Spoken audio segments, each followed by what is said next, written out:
Alors, deuxième exercice ici, nous avons une autre fonction, kx fois 1 moins x, si x est entre 0 et 1, 0 ailleurs. Qu'est-ce qu'on comprend? La première chose à faire, lorsqu'on lit une fonction ici de densité, c'est de voir l'intervalle de définition. Très très important. Ça veut dire que x, toutes les valeurs que va prendre x vont être délimitées à cet intervalle de définition. Très très important. Pourquoi? Parce que on va utiliser ça pour calculer le k, etc. Et pour calculer les différentes probabilités E de x, V de x, etc. Donc il ne faut jamais oublier cet intervalle de définition.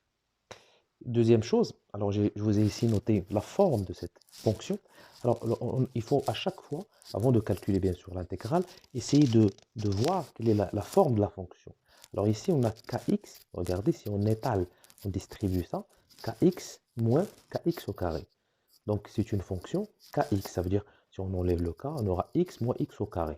Ça veut dire, ça veut dire qu'on doit chercher quelque chose. On doit plutôt calculer l'intégrale à l'aide de ça. U à la puissance n du.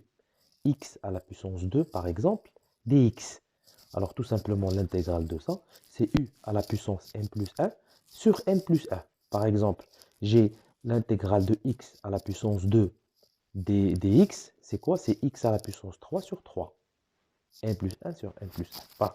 Donc la première chose à faire, c'est de repérer l'intervalle de définition et ensuite de voir la forme de la fonction pour essayer, bien sûr, avant de, si vous voulez, de commencer à résoudre l'exercice, de voir comment on peut agir, comment on peut intervenir pour pouvoir, bien sûr, calculer l'intégrale de la fonction.